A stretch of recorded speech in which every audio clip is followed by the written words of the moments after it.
അടുത്തത് സിദ്ധാർത്ഥേട്ടനോടാണ്. താടി വെക്കുന്നത് കൊണ്ടുള്ള ഗുണങ്ങൾ. സിദ്ധാർത്ഥേട്ടൻ താടി വെക്കുന്ന, എനിക്ക് ക്വസ്റ്റ്യൻ ആണെങ്കിൽ താടി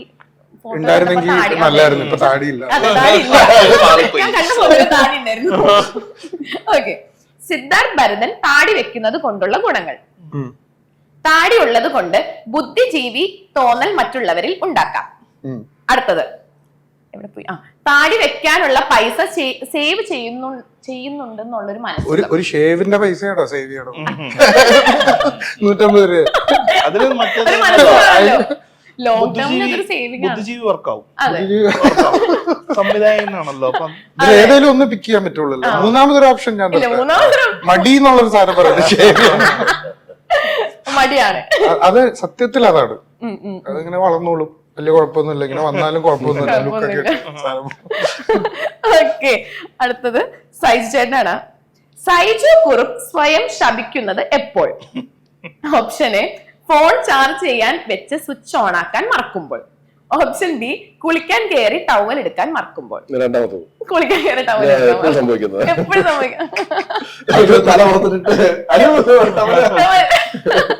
ഓക്കെ. അടുത്ത സുരേഷ് ചേട്ടനോടാണ്. സുരേഷ് കൃഷ്ണ ഏറ്റവും കൂടുതൽ ജീവിതത്തെ വെറുക്കുന്നത് എപ്പോൾ? ഓപ്ഷൻ എ, മുഖ്യ ബിസ്ക്കറ്റ് ചായയിൽ വീഴുമ്പോൾ. ഓപ്ഷൻ ബി, എല്ലാ മാസവും 1-ാം തീയതി ഡ്രൈ ഡേ ആണെന്ന് ഓർക്കുമ്പോൾ. എനിക്കൊരു 3-ലും അങ്ങനെ ഒരു ഇഷ്യൂ വന്നിട്ടില്ല. എന്റെ ആദ്യം എന്തായിരുന്നു? ബിസ്ക്കറ്റ്. ഞാൻ ചായ കുടിക്കില്ല, ബിസ്ക്കറ്റും കഴിക്കാറില്ല. ഒന്ന്. ഫസ്റ്റ് എന്തായിരുന്നു? എല്ലാ മാസവും. ലൈഫ് വെറുക്കുന്നതല്ല ചോദിച്ചത്. ഈ രണ്ട് കാര്യത്തിലേ. 1-ാം തീയതി ഡ്രൈ ഡേയിലും ഞാൻ അങ്ങനെ വെറുക്കാറില്ല. സ്റ്റോക്ക് ഉണ്ടാവും. കോവിഡ് സമയത്ത് പോലും എന്നെ അതുകൊണ്ട് എനിക്കത് ഞാൻ ഉത്തരം പറയാനാണ്. ഞാൻ അങ്ങനെ ഒന്നാമത് ജീവിതം വെറുക്കാറില്ല. ഇല്ല, അങ്ങനെ ഒന്നും തളർന്നു കൊടുക്കുന്ന ആളല്ല. ഓരോ ദിവസവും ഓരോ നിമിഷവും ജീവിതം ആസ്വദിക്കുക എന്ന് ചിന്തിക്കുന്നതും അതുപോലെ ചെയ്യുന്നതും ആയിട്ടുള്ള ആളാണ്. ഓക്കെ. അടുത്ത് വീണ്ടും രാഹുൽ ഏട്ടാ. എവിടെ പോയി? ഇത് ഓരോ സെഗ്മെന്റ് കൊണ്ട് ഇറങ്ങിയിരിക്കുകയാണ്. രാഹുൽ രജി നായർക്ക് ഏറ്റവും കൂടുതൽ ടെൻഷൻ എപ്പോൾ? വാതിലിലെ പുഷും പുള്ളും മാറുമ്പോൾ. ഓപ്ഷൻ ബി, ഇപ്പോ സിനിമ ഒന്നുമില്ലേ എന്ന ചോദ്യവുമായി ബന്ധു അടുത്തേക്ക് വരുമ്പോൾ. വാതിലിലെ പുഷും മറ്റേ ശീലമായി. നമ്മളിപ്പോ ഷൂട്ടിംഗ്, പിന്നെ അത് ആർക്കും ശീലമാകത്ത. ഇപ്പൊ ഷൂട്ടിംഗ് കഴിഞ്ഞ് വന്നിട്ടുള്ള പിറ്റേ ദിവസമായിരിക്കും നമ്മൾ വീട്ടിൽ വന്നിട്ട് ഇപ്പൊ പടമൊന്നുമില്ലേ എന്ന് ചോദിക്കും. അപ്പൊ അത് ഈ ഗൾഫുകാർക്ക് പണ്ട് ജഗതി സാറിന്റെ ഒരു ഇന്റർവ്യൂവിൽ അദ്ദേഹം പറഞ്ഞിട്ടുണ്ട്, അദ്ദേഹം നിലം തൊടാ വീട്ടിൽ വരാൻ സമയമില്ലാതെ ഷൂട്ട് ചെയ്യുന്ന കാലത്ത് ഒരു ദിവസം വീട്ടിൽ വരുമ്പോ ആരെങ്കിലും വഴി പടമൊന്നും ഇല്ലല്ലേ എന്ന് ചോദിക്കും. ഇല്ല, ഇപ്പൊ റെസ്റ്റാ പറയുന്നത് കേട്ടിട്ടുണ്ട്. അപ്പൊ അത് മറ്റേതിപ്പം എനിക്ക് തോന്നുന്നു ഒട്ടുമിക്ക സിനിമാക്കാർക്കും പറ്റാറുണ്ട്.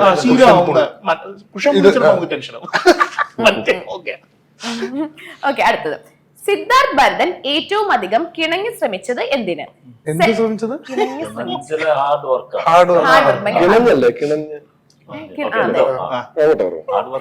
അതെ, അതന്നെ. സെലോ ടേപ്പ് പൊളിക്കാൻ, വയറുള്ള ഇയർഫോണിന്റെ കുരുക്കഴിക്കാൻ. സെല്ലോ ടേപ്പ് പൊളിക്കാൻ ഭയങ്കര കഷ്ടപ്പാടാണ് ശരിക്കും. അത് എവിടെയാണെന്ന് അറിയണ്ട ആദ്യം. ഓക്കെ. സൈജേട്ടാ, സൈജു കുറുപ്പിന് തന്റെ ഈ വലിയ കണ്ണുകൾ കൊണ്ടുള്ള ഏറ്റവും വലിയ ഉപദ്രവം എന്താണ്? ഓപ്ഷൻ എ, എന്തെങ്കിലും കള്ളത്തരം ചെയ്താൽ കണ്ണു നോക്കി ഭാര്യ വേഗം പിടിക്കും. ഓപ്ഷൻ ബി, വലിയ കണ്ണ് ഉള്ളത് കൊണ്ട് കണ്ണുകൊണ്ട് കൂടുതൽ എക്സ്പ്രഷൻ നൽകാൻ പറഞ്ഞ സംവിധായകർ ബുദ്ധിമുട്ടിക്കും. രണ്ടുണ്ട്.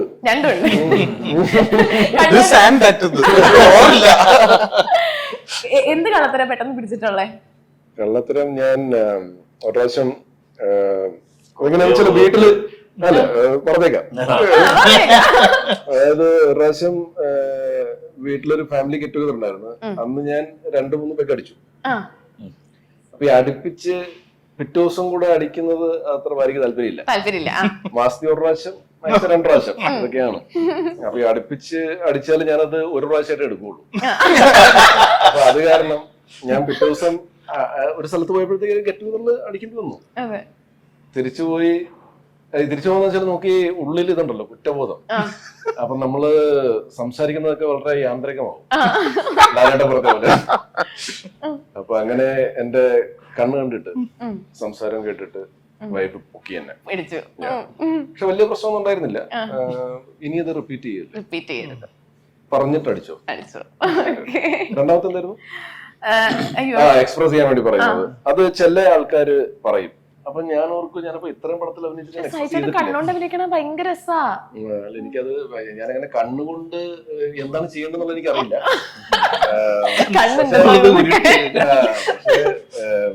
അഭിനയിക്കുമ്പോ ചിലപ്പം കണ്ണിൽ ചിലപ്പോ അത് വരുന്നുണ്ടാവും, എനിക്കറിയില്ല. കണ്ണിട്ട് എന്താ പരിപാടി എനിക്കറിയില്ല. എന്റെ മകനും മോക്കും ഒക്കെ നല്ല വലിയ കണ്ണാണ്. എന്റെ മോനെ അവൻ പറയാറുണ്ട്, ബസ്സില് പിള്ളേര് കളിയാക്കുന്നു, ബിഗ് ഐസ് എന്ന് പറഞ്ഞു.